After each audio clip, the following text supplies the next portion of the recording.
What is going on, guys? The Difference is All Gaming. One review of Seraph for the End, episode 8, and this episode to me it was actually pretty darn good. We got a ton of action, and we see now that ending that our characters still have a ton of a way to go, because right now they are outclassed by like any vampire with what was called a first grade weapon of some sort. But the episode itself, it starts up with them going down, those stairs to that train station where the vampires and the kids were, and we see now that these kids, like, to me, like the atmosphere around them, it was just so depressing and so sad, because even when our characters were there, these kids, like, they were all still quiet. None of them really showed any glimpse of hope at all. And we see now, like, even though the vampires were sleeping, the kids wouldn't try to escape because they were actually being protected by them, because those fourth of John, obviously, like those plague the outside area, and there is no way these kids can fight those beasts off. So the vampires are protecting them. But we see now that when they do come across one of them, you hear actually breaks protocol, because he even said that he would not do this. And the first thing he did was like charge in there, and to me I was like, why in the world are you in a rush like this? But to my surprise, he killed that vampire, and that right there I will give him props for. And we even see now Mitsuba, like even she was pissed off by this, but when she had went to go slap you this time he like caught her hand. But not only that, we see now that they also protected her when some vampire tried to do a sneeze attack on her. So you was definitely on guard 24/7 now, because he saw that coming.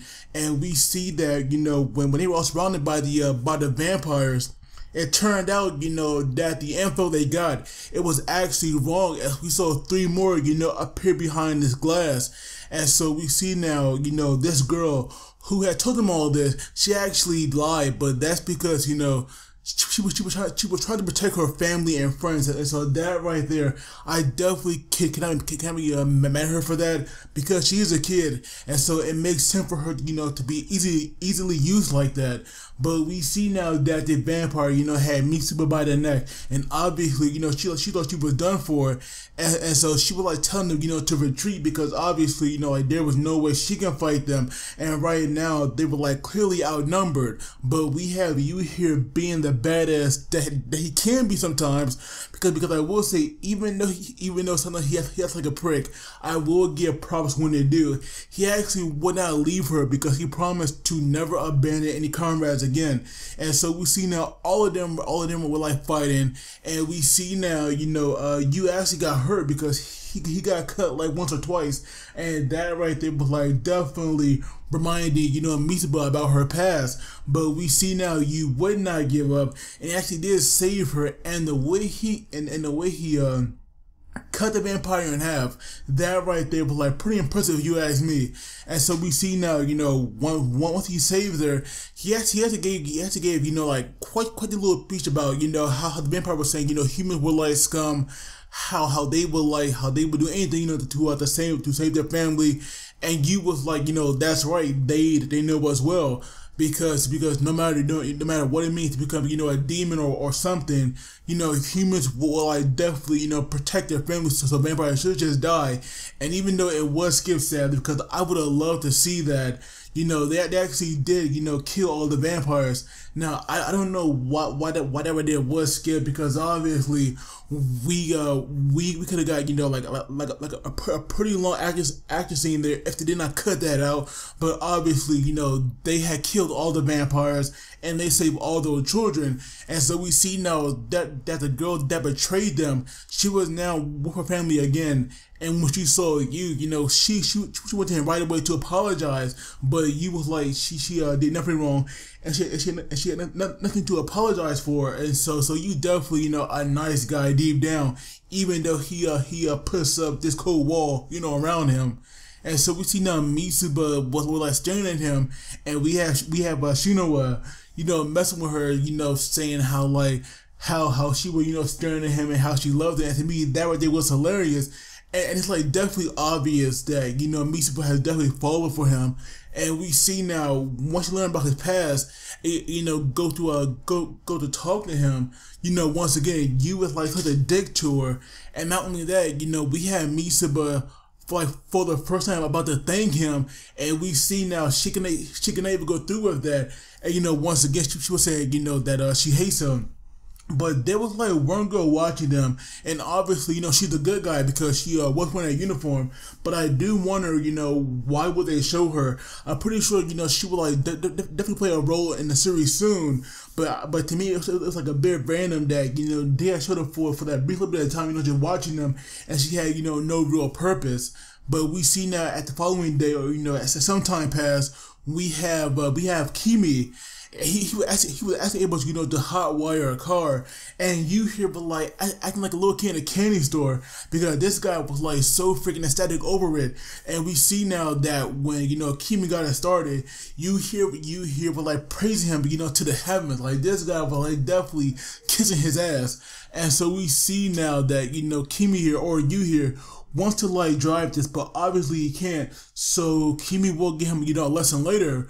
But when Kimi had walked over to the girls and, you know, and Yoshi, we see now that Yuhi got impatient, and he actually, you know, drove the truck, and he actually crashed it like an idiot. And so we see now, you know, obviously that right there, I'm gonna show you that there's no way in hell they could let him, you know, drive this. And we even see now that when Kimi here went over to stop him, he almost got ran over. So that right there was like definitely, you know, pretty freaking dangerous.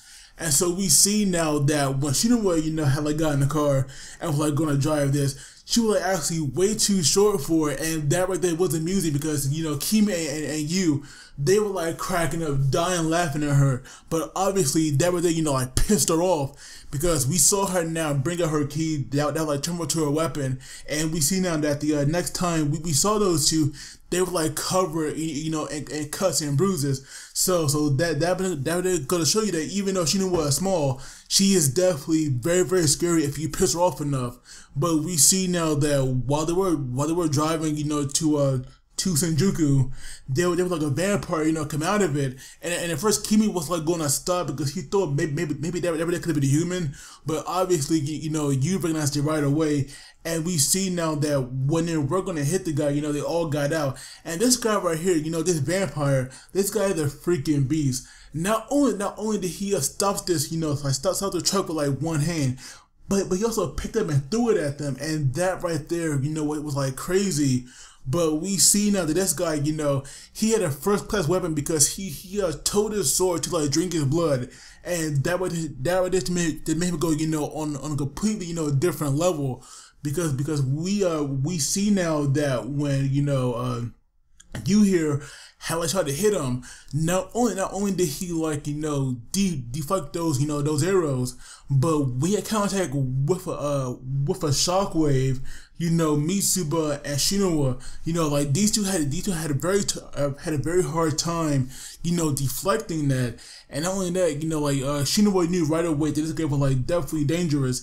And we see now that when they're all going to attack him, you know, at once, you know, playing these different roles, we see now that he was joined by like two others. And not only that, you know, we do learn now that those markings that appeared on you, you know, last week, those like that means that you are giving yourself more to the demon and being on the borderline of where they can or can't, you know, control you or not. And so that right there is what a marking mean, because to me I thought maybe like dealing with that 10% that apparently, you know, different in him. But we see now that apparently, you know, the 7th progenitor wanted to see this guy, so obviously, you know, he had to leave. And so we see now that, you know, somehow, some way, he instantly got behind, you know, you, and he told him that you know, he will see him later, because obviously, you know, the next time he does find them, he will drink their blood. And we see now that, you know, when they're gone, you know, even though they didn't fight, they obviously lost big time because they were just so outclassed by that one single vampire. And like even Shinobu, you know, she was like so relieved because she felt like they were saved. Oh, and there was also this point where the vampire got behind Shinwa as well, and you actually saved her. Like you in this episode, he was like on a roll here, bringing his A game, and so that right there, was rather impressive.